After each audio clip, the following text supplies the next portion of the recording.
Dear students, we are discussing the solid state, chapter 1, plus 2 chemistry. We know that matter exists in three different states: solid, liquid, gas, plasma, and both signs in condensation.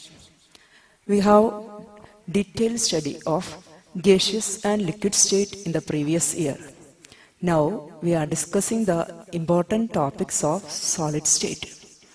We know that the particles of solids are regularly arranged. They have definite shape, mass, and volume. The intermolecular force of attraction between particles of solids are strong, so they are not free to move. Only vibratory motion exists between the particles of solid. In this section, we are discussing the important properties of solids, different types of solids, types of crystalline solids, crystal lattices and unit cell, number of atoms in unit cell. Types of solids: crystalline solids and amorphous solid. In crystalline solids, the particles have long-range order. In amorphous solids, the particles have short-range order. In crystalline solids, the well-ordered pattern is repeated throughout the structure. They have sharp melting point and are anisotropic. They are true solid and gives clean cleavage on cut with a knife. നമുക്കറിയാം, crystalline സോളിഡ്സിലെ particles well arranged ആണ്. അതായത് നമ്മൾ ഇപ്പോൾ നോക്കുകയാണെങ്കിൽ നമ്മുടെ അസംബ്ലിക്ക് കുട്ടികൾ നിൽക്കുമ്പോൾ, അല്ലെങ്കിൽ നല്ല രീതിയിൽ അറേഞ്ച് ചെയ്തിരിക്കുന്ന ഒരു വാഴത്തോട്ടം കാണുമ്പോൾ അതിലെ ഓരോ വാഴയും അല്ലെങ്കിൽ ഓരോ കുട്ടികളും കൃത്യമായ സ്ഥലങ്ങളിൽ അറേഞ്ച് ചെയ്ത് നിൽക്കുന്നു. അങ്ങനെയുള്ള ഒരു അറേഞ്ച്മെന്റ് സോളിഡിൽ കിട്ടുകയാണെങ്കിൽ അതിനെ നമ്മൾ ക്രിസ്റ്റലൈൻ സോളിഡ് എന്ന് പറയുന്നു. ഇനി ഒരു ഇന്റർവെൽ സമയത്ത് ക്ലാസ്സിലെ കുട്ടികൾ ഗ്രൗണ്ടിലൊക്കെ നിൽക്കുന്ന, അല്ലെങ്കിൽ കുട്ടികൾ പലതരങ്ങളിലും ആയിരിക്കും നിൽക്കുന്നത്. അപ്പോൾ അവിടെ ഒരു ഓർഡേർഡ് അറേഞ്ച്മെന്റ് ഇല്ല. അത്തരം സോളിഡ്സിനെയാണ് നമ്മൾ അമോർഫസ് സോളിഡ് എന്ന് പറയുന്നത്. ഇനി രണ്ടാമത്തെ പോയിന്റ് എന്ന് പറഞ്ഞു കഴിഞ്ഞാൽ ക്രിസ്റ്റലൈൻ സോളിഡ്സിന്റെ sharp melting point. For example, ice is a crystalline solid. We know that the melting point of ice is 0 degree. All ice particles melted at 0 degree Celsius, and then its temperature is rising. That is, crystalline solids have sharp melting point. Third property, the anisotropy. All the properties are different in different direction of the crystal. വ്യത്യസ്ത ഡയറക്ഷനുകളിൽ വ്യത്യസ്ത പ്രോപ്പർട്ടിയാണ് crystalline solids കാണിക്കുന്നത്. ഇതിനെ നമ്മൾ പറയുന്ന പേരാണ് anisotropy. ഇങ്ങനെ regular ആയിട്ടുള്ള അറേഞ്ച്മെന്റ് മെയിൻറ്റെയിൻ ചെയ്യുന്നതുകൊണ്ട് ക്രിസ്റ്റലൈൻ സോളിഡ്സിനെ ട്രൂ സോളിഡ്സ് ആയിട്ട് കൺസിഡർ ചെയ്യുന്നു. ഒരു കത്തി ഉപയോഗിച്ച് നമ്മൾ അതിനെ കട്ട് ചെയ്യുകയാണെങ്കിൽ അവിടെ റെഗുലർ ആയിട്ടുള്ള ഒരു ക്ലീവേജ് അല്ലെങ്കിൽ റെഗുലർ ആയിട്ടുള്ള സർഫസ് നമുക്ക് കിട്ടുന്നു. അതിൻ്റെ പേരിൽ അതിന് ക്ലീൻ ക്ലീവേജ് ഉണ്ടെന്ന് പറയുന്നു. ക്രിസ്റ്റലൈൻ സോളിഡ്സിന് എക്സാമ്പിൾ ആയിട്ട് നമ്മൾ പറയുന്നത് diamond, quartz, metals, ice, etcetera. രണ്ടാമത്തെ സോളിഡ് അമോർഫസ് സോളിഡ് ആണ്. നമ്മൾ പറഞ്ഞു, ഒരു ഇന്റർവെൽ സമയത്തുള്ള ഗ്രൗണ്ടിലെ കുട്ടികൾ പാർട്ടിക്കിൾസ് ആയിട്ട് നമ്മൾ കൺസിഡർ ചെയ്യുകയാണെങ്കിൽ അതിന് പല ഭാഗങ്ങളിൽ അറേഞ്ച്മെന്റ് ഇല്ല, ഡെഫിനിറ്റ് അറേഞ്ച്മെന്റ് ഇല്ല, വെൽ ഡിഫൈൻഡ് സ്ട്രക്ചർ ഇല്ല, അല്ലെങ്കിൽ ഷേപ്പ് ഇല്ല. ഇത്തരത്തിലാണ് സോളിഡിന്റെ അറേഞ്ച്മെന്റ് എങ്കിൽ നമ്മൾ പറയുന്ന പേരാണ് അമോർഫസ് സോളിഡ്. അമോർഫസ് സോളിഡ് വാരി ഇൻ ദർ മെൽറ്റിംഗ് പോയിന്റ്. ഒരു എക്സാമ്പിൾ നമ്മൾ പറയുകയാണെങ്കിൽ വാക്സ്, മെഴുക് ഒരു അമോർഫസ് സോളിഡിന് എക്സാമ്പിൾ ആണ്. മെഴുക് ഇപ്പോൾ ഒരു ഉദാഹരണമായിട്ട് 45 ഡിഗ്രി സെൽഷ്യസിൽ ഉരുകാൻ തുടങ്ങുകയാണെന്ന് വിചാരിക്കുക. അതിൻ്റെ ആ മെൽറ്റിങ് 45 ഡിഗ്രി സെൽഷ്യസിൽ അവസാനിക്കുന്നില്ല. അതൊരു 50, 55, 60 ഡിഗ്രി വരെ അത് മെൽറ്റ് ചെയ്തുകൊണ്ടിരിക്കും. അതായത് അതിന് ഷാർപ്പ് മെൽറ്റിംഗ് പോയിന്റ് ഇല്ല എന്ന് പറയാം. ഐസോട്രോപ്പിക് പ്രോപ്പർട്ടിയാണ്. ഐസോ എന്ന് പറഞ്ഞാൽ സെയിം എന്നാണ് അർത്ഥം. എല്ലാ ഡയറക്ഷനിലും ഒരേ പ്രോപ്പർട്ടി കാണിക്കുന്നു. അതിനെ നമ്മൾ പറയുന്ന പേരാണ് isotropic. Pseudo solid, packed well definite arrangement ഇല്ലാത്തതിന്റെ പേരിൽ ഇതിനെ സ്യൂഡോ സോളിഡ് അല്ലെങ്കിൽ കപട സോളിഡ് ആയിട്ടാണ് കൺസിഡർ ചെയ്യുന്നത്. അതുപോലെ തന്നെ ഇതിനെ സൂപ്പർ കൂൾഡ് ലിക്വിഡ് എന്നും പറയുന്നു. അതായത് കെട്ടിക്കിടക്കുന്ന വെള്ളത്തിൽ പാർട്ടിക്കിൾസ് അനങ്ങാതെ നിൽക്കുന്ന പോലെയാണ് സോളിഡ്, ഇത്തരം അമോർഫസ് സോളിഡ്.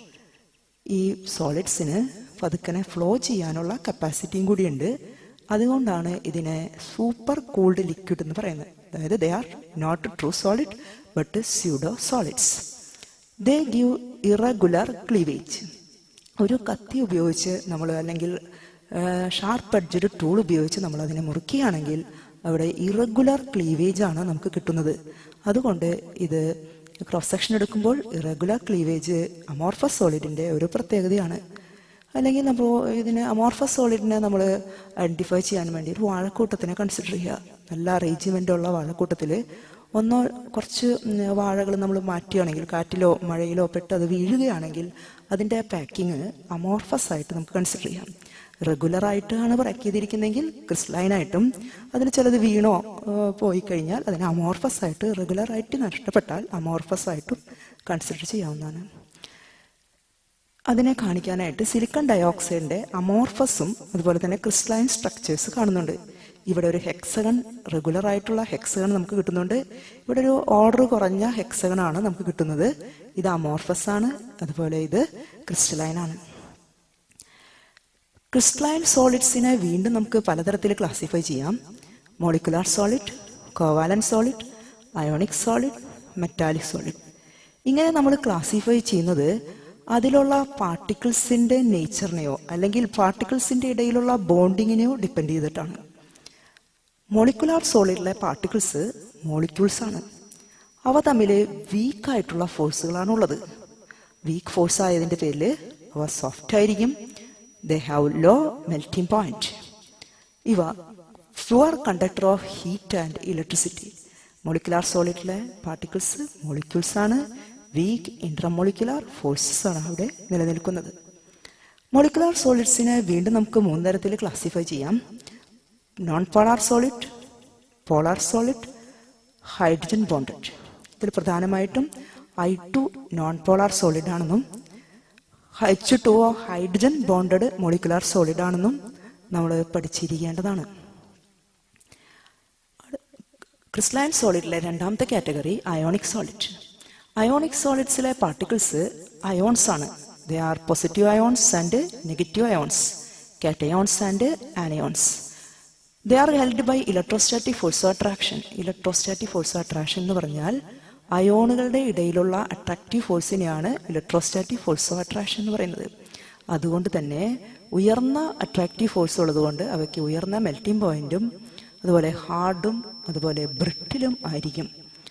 അയോൺസിന് മൂവ്മെന്റിന് പോസിബിലിറ്റി വളരെ കുറവായതിൻ്റെ പേരിൽ poor conductor of heat and electricity. Ions അതാത് പൊസിഷനുകളിൽ നിൽക്കേണ്ടി വരുന്നു. അവ തമ്മിൽ സ്ട്രോങ് അട്രാക്റ്റീവ് ഫോഴ്സ് ആണ്. അതിനാൽ they are poor conductor of heat and electricity. എക്സാമ്പിളുകൾ CSCl, Z. Next, covalent solids. The points are, or the particles are atoms. Atoms are held together by covalent bonds. We know that covalent bonds are strong bonds, therefore they are hard, high melting point. They are poor conductor of heat and electricity. ഇവ തമ്മിൽ strong ബോണ്ടായതിൻ്റെ പേരിൽ ഇവയ്ക്ക് attractive force വളരെ കൂടുതലാണ്. Poor conductor of heat and electricity. എക്സാമ്പിളായിട്ട് നമ്മൾ ഡയമണ്ടും ഗ്രാഫൈറ്റും പറയുന്നുണ്ട്.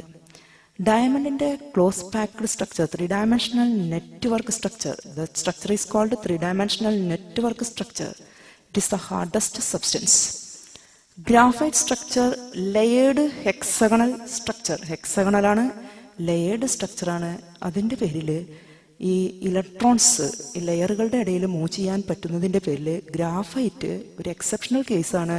It is a conductor of electricity, not a poor conductor, but it is a conductor of electricity. Next, metallic solid. Metallic സോളിഡ്സിൽ, മെറ്റാലിക് സോളിഡ് എന്ന് പറഞ്ഞാൽ അതിലെ പാർട്ടിക്കിൾസ് മെറ്റൽ അയോൺസ് ആണ്. മെറ്റലിൻ്റെ ന്യൂക്ലിയസും അതുപോലെ തന്നെ ഇലക്ട്രോൺസും. ഇലക്ട്രോൺസിലെ മൊബൈൽ സീ ഓഫ് ഇലക്ട്രോൺ, ഇലക്ട്രോണുകളുടെ ഒരു സമുദ്രത്തിൽ മെറ്റൽ ന്യൂക്ലിയസുകൾ എംബഡഡ് ചെയ്ത പോലെയാണ് ഇതിൻ്റെ അറേഞ്ച്മെൻറ്റ്. ഇലക്ട്രോണുകളുടെ ഒരു സമുദ്രത്തിൽ metal nucleus, positive ions are embedded in a sea of mobile electrons. Positive metal ions, ഇവിടെയുള്ള ബോണ്ടിന് അട്രാക്റ്റീവ് ഫോഴ്സിനെ നമ്മൾ പറയുന്ന പേര് മെറ്റാലിക് ബോണ്ട്. പലപ്പോഴും അത് ഹാർഡായിരിക്കും, അതുപോലെ തന്നെ ഹൈ മെൽറ്റിംഗ് പോയിന്റ് ഉണ്ട്. We know that they are good conductor of heat and electricity because of the presence of mobile electrons. Electrons are moving. Types of crystalline solids ഒന്നുകൂടി സമ്മറൈസ് ചെയ്ത് നമ്മൾ പറയുന്നുണ്ട്. Quartz, silicon dioxide covalent network സ്ട്രക്ചറാണ്. Diamond covalent network സ്ട്രക്ചറാണ്. അതുപോലെ തന്നെ NaCl ionic ക്രിസ്റ്റലാണ്. Metals metallic ക്രിസ്റ്റലാണ്. H2O മോളിക്കുലർ ക്രിസ്റ്റലാണ്. ഇത്രയും നമ്മൾ കുറച്ചും കൂടി ശ്രദ്ധയോടുകൂടി ശ്രദ്ധിക്കേണ്ട എക്സാമ്പിളുകളാണ്. ക്രിസ്റ്റലിൻ്റെ സ്ട്രക്ചറിനെ, നമുക്ക് കിട്ടുന്ന 3 ഡയമെൻഷണൽ ക്രിസ്റ്റൽ സ്ട്രക്ചറിനെ നമ്മൾ പറയുന്ന പേരാണ് crystal lattice. The 3 dimensional structure is called crystal lattice. Crystal 3 dimensional structure കിട്ടുന്നത് ഇൻഡിവിജ്വൽ യൂണിറ്റുകൾ പാക്ക് ചെയ്തിട്ടാണ്. ഇങ്ങനെയുള്ള ഇൻഡിവിജ്വൽ യൂണിറ്റുകൾ പാക്ക് ചെയ്ത് കിട്ടുന്ന 3 ഡയമെൻഷണൽ സ്ട്രക്ചറിനെ ക്രിസ്റ്റൽ ലാറ്റിസ് എന്ന് പറയുന്നു. അങ്ങനെ 14 തരത്തിലുള്ള അറേഞ്ച്മെന്റ് ക്രിസ്റ്റൽ ലാറ്റിസസ് പോസിബിൾ ആണ്. ഇവരുടെ പേര് ക്രിസ്റ്റൽ ലാറ്റിസ് ആണ്. അതുപോലെ തന്നെ ഇതിനെ സ്പെസിഫിക് ആയിട്ട് ബ്രെവിസ് ലാറ്റിസസ് എന്ന് കൂടി പറയുന്നു. There are 14 Brevis lattices. Crystal structure കിട്ടാനായിട്ട് നമുക്കറിയാം, ഒരു ക്രിസ്റ്റൽ മൊത്തത്തിൽ 3 ഡയമെൻഷണൽ സ്ട്രക്ചർ കിട്ടുന്നത് സ്മോളസ്റ്റ് റിപ്പീറ്റിംഗ് യൂണിറ്റ് സെല്ലുകൾ അറേഞ്ച് ചെയ്തിട്ടാണ്. ഫോർ എക്സാമ്പിൾ, ഒരു മതിൽ നമ്മൾ പണിയുന്നത് ഇഷ്ടികകൾ ഉപയോഗിച്ചാണ്. ഇഷ്ടികകളെ യൂണിറ്റ് സെല്ലായിട്ട് കൺസിഡർ ചെയ്യുകയാണെങ്കിൽ മതിലിനെ നമ്മൾ പറയുന്ന പേരാണ് സ്പേസ് ലാറ്റിസ്. അപ്പോൾ unit cell is the fundamental unit or repeating unit of crystal structure. Unit സെല്ലിന് 2 കാര്യങ്ങളാണ് നമ്മൾ ശ്രദ്ധിക്കേണ്ടത്. അതിൻ്റെ സൈഡും അതിൻ്റെ ആംഗിളും. സൈഡ് ABC എന്ന് പറയുന്നത് സൂചിപ്പിക്കുന്നു. എക്സ് ആക്സിസിൻ്റെ ലെങ്ത് ABC, Y ആക്സിസിലെ ലെങ്ത് B ആൻഡ് Z ആക്സിസിലെ ലെങ്ത് ആണ് C. എക്കും ബിക്കും ഇടയിലുള്ള ആംഗിൾ ഗാമ, ബിക്കും സിക്കും ഇടയിലുള്ള ആംഗിൾ ആൽഫ, എക്കും ബിക്കും ഇടയിൽ എക്കും അതുപോലെ തന്നെ സിക്കും ഇടയിലുള്ള ആംഗിൾ ബീറ്റ. ഈ 2 കാര്യങ്ങൾ ഉപയോഗിച്ചാണ് ഒരു യൂണിറ്റ് സെല്ലിനെ നമ്മൾ സ്പെസിഫൈ ചെയ്യുന്നത്. ഇങ്ങനെ യൂണിറ്റ് സെല്ലുകൾ 3 ഡയമെൻഷനലായിട്ട് മുകളിലേക്കും താഴേക്കും വശങ്ങളിലേക്കും ഒക്കെ അറേഞ്ച് ചെയ്ത് നമുക്ക് കിട്ടുന്ന എൻ്റയർ സ്ട്രക്ചറിനെ നമ്മൾ പറയുന്ന പേരാണ് സ്പേസ് ലാറ്റിസ്. അതിൻ്റെ ഫണ്ടമെന്റൽ യൂണിറ്റിനെ, അതായത് ഒരു ഇഷ്ടികേനെ, ഒരു ഉണ്ടാക്കാൻ നിർമ്മിക്കുന്ന ഇഷ്ടികേനെ നമ്മൾ യൂണിറ്റ് സെല്ലായിട്ട് കൺസിഡർ ചെയ്യുകയാണെങ്കിൽ it is the smallest repeating portion of the crystal lattice. ഇതിലെ ഓരോ ആറ്റങ്ങളെയും നമ്മൾ പറയുന്ന പേരാണ് ലാറ്റിസ് പോയിന്റ്. ആറ്റങ്ങൾ, points are called lattice point. We know that the lattice points may be atoms, molecules, ions or metallic. അങ്ങനെ നോക്കുമ്പോൾ 7 തരത്തിലുള്ള ക്രിസ്റ്റൽ യൂണിറ്റ് സെല്ലുകൾ കിട്ടുന്നതായിട്ട് നമുക്കറിയാം. അതായത് simple cubic, tetrahedral, orthorhombic, rhombohedral, monoclinic, triclinic, hexagonal. 7 type of crystal structure unit cell are different in their edge length and angles. In simple cubic, we know that നമുക്കറിയാം ക്യൂബിൻ്റെ 3 വശങ്ങളുടെ length തുല്യമാണ്, അതുപോലെ തന്നെ angle 90 ഡിഗ്രിയാണ്. Tetrahedral ഒരു വശത്തിൻ്റെ നീളത്തിൽ വ്യത്യാസം ഉണ്ടാവും, ആംഗിളുകൾ എല്ലാ വശങ്ങളുടെ ഇടയിലുള്ള ആംഗിൾ 90 ഡിഗ്രിയാണ്. ഓർത്തോറോംബിക്ക് 3 വശങ്ങളുടെ നീളങ്ങളിലും വ്യത്യാസമുണ്ട്, ആംഗിള് 90 ഡിഗ്രിയാണ്. റോംബോഹെഡ്രൽ 3 വശങ്ങളും സെയിം ആണ്, ആംഗിളുകൾ 90 അല്ല. മോണോക്ലിനിക് 3 വശങ്ങളും സെയിം അല്ല, 2 ആംഗിളും 90 ആണ്, ഒരു ആംഗിളും 90 അല്ല. ട്രൈക്ലിനിക് 3 വശങ്ങളും സെയിം അല്ല, 3 ആംഗിളുകളും സെയിം അല്ല, 90 അല്ല. ഹെക്സഗണൽ 2 വശങ്ങൾ സെയിം ആണ്, ഒരു വശം സെയിം അല്ല, 2 ആംഗിളുകൾ സെയിം ആണ്, അതുപോലെ 90 ആണ്, ഒരു ആംഗിൾ 120 ഡിഗ്രിയാണ്. ഇതിലെ ഇമ്പോർട്ടൻ്റ് എക്സാമ്പിളുകൾ പരീക്ഷയ്ക്ക് വരാവുന്ന തരത്തിൽ ക്യൂബിക് ക്രിസ്റ്റൽ സ്ട്രക്ചറിന് ഉദാഹരണമാണ് NaCl, അതുപോലെ തന്നെ ഡയമണ്ട്. ടെട്രാഹെഡ്രലാണെങ്കിൽ TiO2. ഹെക്സഗണലിന് എക്സാമ്പിളായിട്ട് വരാവുന്നത് ഗ്രാഫൈറ്റ്, ice. Rhombohedral cinnabar, mercuric sulfide. Orthorhombic, rhombic sulfur. Monoclinic, monoclinic sulfur. Triclinic, copper sulfate, hydrate, copper sulfate. ഇത് പഠിക്കാനൊരു എളുപ്പത്തിന് നമ്മൾ പറയാം ക്യൂട്ട് മദർ. CU നമ്മൾ സൂചിപ്പിക്കുന്നത് ക്യൂബിക്, TE സൂചിപ്പിക്കുന്നത് ടെട്രാഹെഡ്രൽ, M സൂചിപ്പിക്കുന്നത് monoclinic, O orthorhombic, triclinic, H rhombohedral, R rhombohedral, H hexagonal. പ്രധാനമായിട്ടും ഇതിലെ പരീക്ഷയ്ക്ക് നമുക്ക് ചോദിക്കാൻ സാധ്യതയുള്ളത് NaCl ഏത് ടൈപ്പ് ക്രിസ്റ്റലിലാണെന്ന് ചോദിക്കാം. ക്യൂബിക്. അതുപോലെ ice, graphite, hexagonal. Rhombic sulphur, orthorhombic.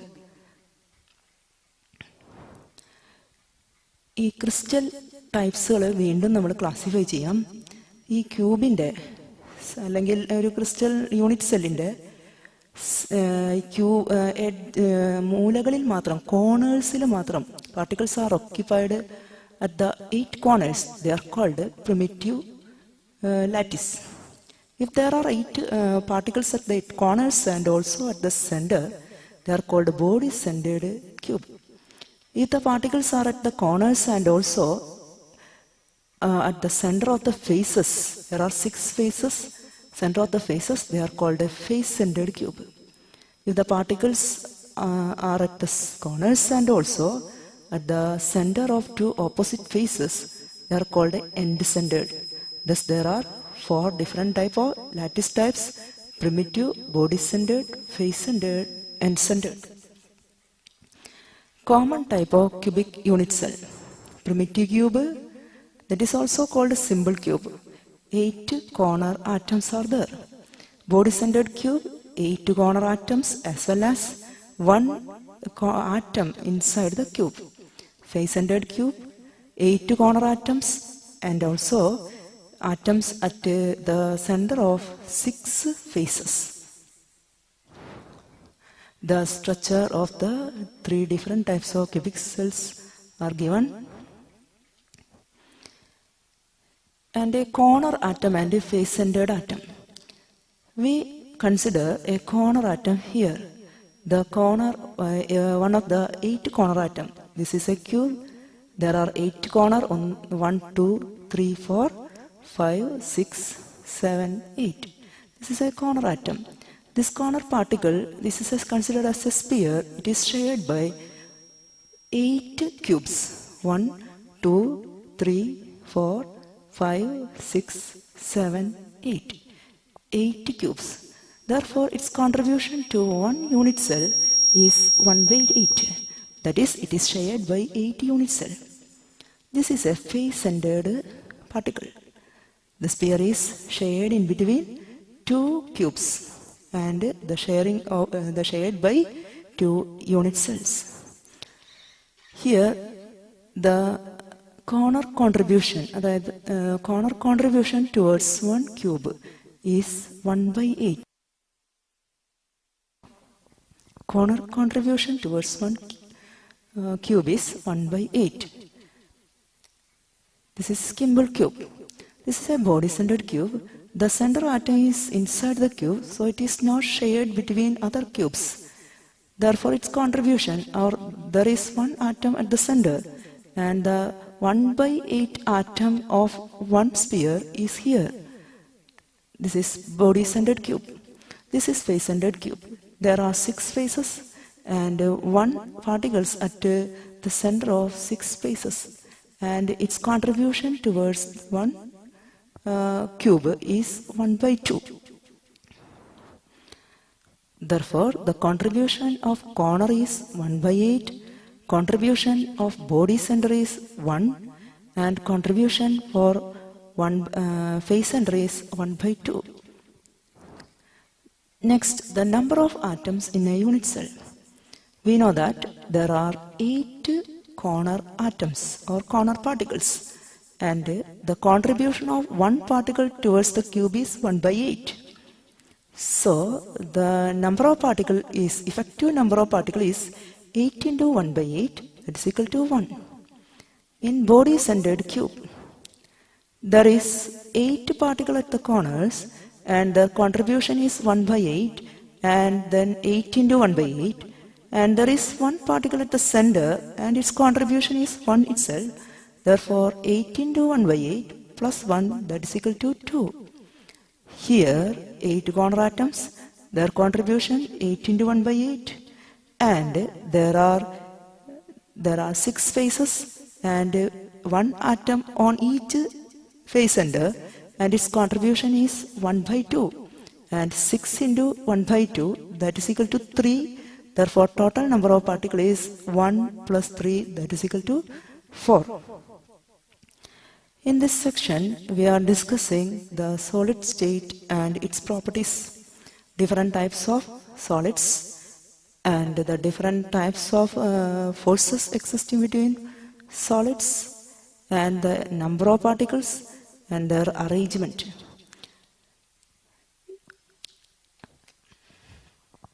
Thank you.